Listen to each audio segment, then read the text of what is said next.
This installment of Travel Tales and Tips takes us halfway around the world to Hong Kong and Macau. Hong Kong, a special administrative region of China, is made up of over 200 islands, but in this installment, we'll focus on 3 of its main districts. On day 1, we'll start off in Central at Hong Kong Park, getting close to nature at the Edward Youde Aviary. Then, we'll hop a tram up to Victoria Peak to take in one of the most spectacular views in the world. After that, we'll take the Star Ferry across the harbor to Kowloon, taking the evening performance of the Symphony of Lights, and finish up with, what else, shopping at the Temple Street Night Market. On day 2, we'll head off to the island of Lantau and ride the cable car up to the Polin Monastery and the enormous Tian Tan Buddha. And we'll finish up our day back at the top of Victoria Peak to see the view transformed at night. On day 3, we'll take the ferry over to Macau, another of China's special administrative regions, and try our luck at the gambling capital of the world.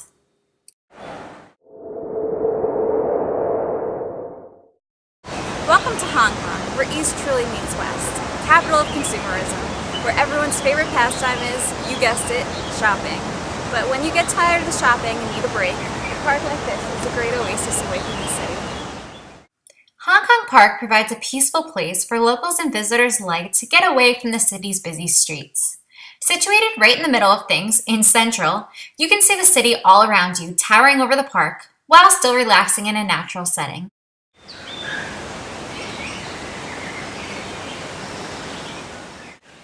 The Edward Youde Aviary is a welcome escape from the sometimes overwhelming crowds of Hong Kong. Listening to the whistles of the birds and the rush of streams, you feel more like you're in a rainforest than a congested city. And the bird watching isn't bad either. There are around 800 birds representing over 100 different species housed in the aviary.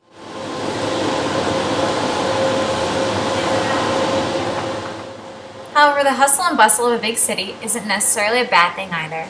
We're about to hop on the Peak Tram to visit the one must-see sight in Hong Kong, the view from the top of Victoria Peak.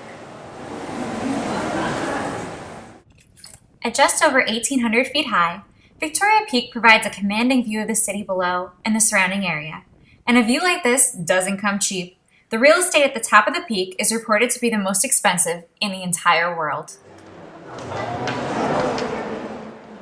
And with money like that to burn, people need someplace to spend it.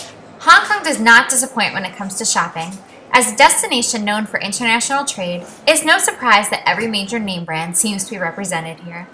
But fear not, bargain hunters. While there are more than enough Rolex dealers and Prada stores to go around, there are plenty of less expensive stores as well. Next on our itinerary is a trip over to Kowloon. Founded in 1888 and carrying over 26 million passengers a year, the Star Ferry is an institution in Hong Kong and the cheapest way to cross the harbor.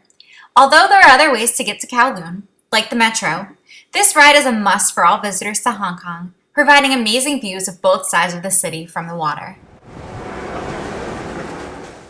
And after a short ferry ride across the harbor on the famed Star Ferry, we're on the Kowloon side of the city, enjoying the waterfront. If you think this view is spectacular during the day, wait until we see it at night. But the real reason to come to Kowloon is for more shopping.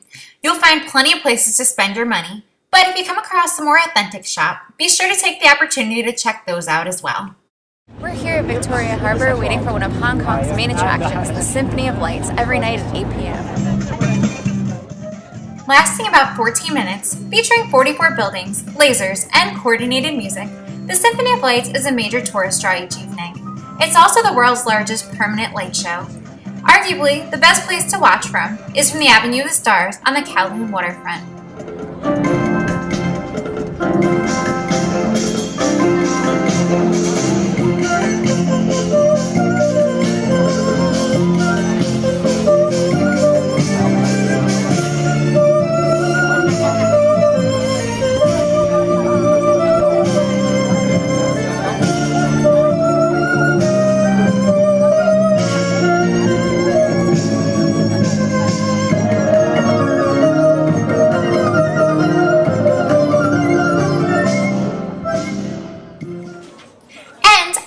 amazing show, we head to the Temple Street Night Market. What better way to cap off a day of sightseeing in Hong Kong than by taking up its #1 pastime, shopping? You can find every kind of souvenir imaginable here, including the typical tourist kitsch. But if you look hard enough, you may find a few surprises as well. You can enjoy a beer at one of the tables in the center of the market, or just people watch as you wander through the countless stalls looking for a bargain.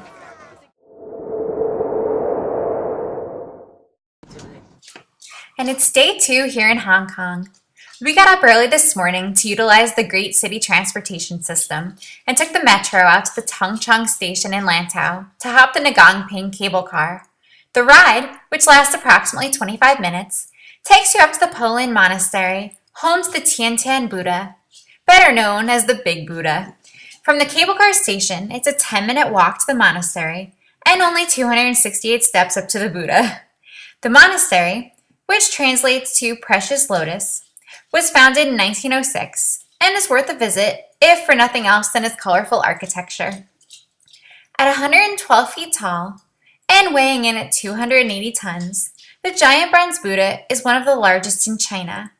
Seated atop a lotus throne, the statue has come to stand as a symbol of Lantau.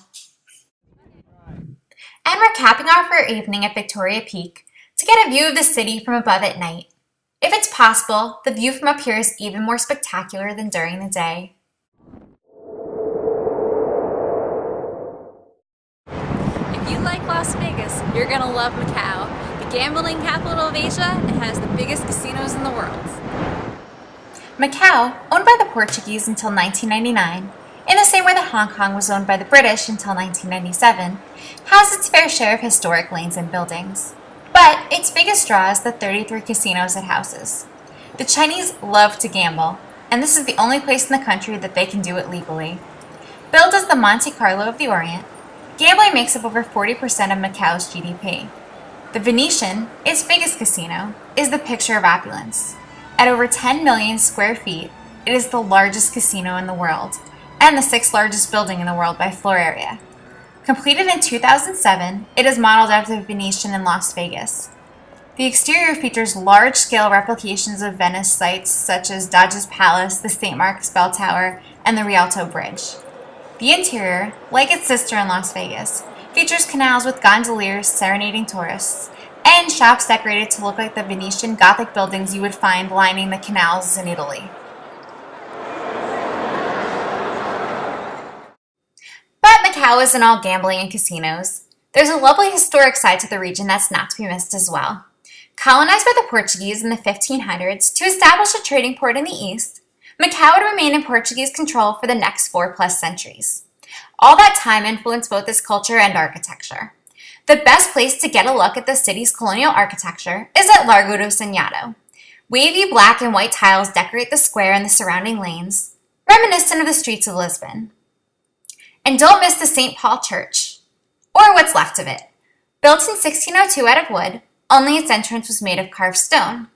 After a fire destroyed the building in 1835, all that remained was the facade, which can still be visited today. Finally, to truly get a taste of how the Portuguese and Chinese culture intermingle seamlessly in the city, wander some of the back streets. You never know what surprises you'll find along the way. From the top of Victoria Peak, to the giant Buddha on the island of Lantau, to a boat ride and customs check away from gambling in Macau, Hong Kong has so much to offer. 3 days isn't nearly enough to cover the half of it, but I hope you enjoyed the journey, however short it may have been. See you next time!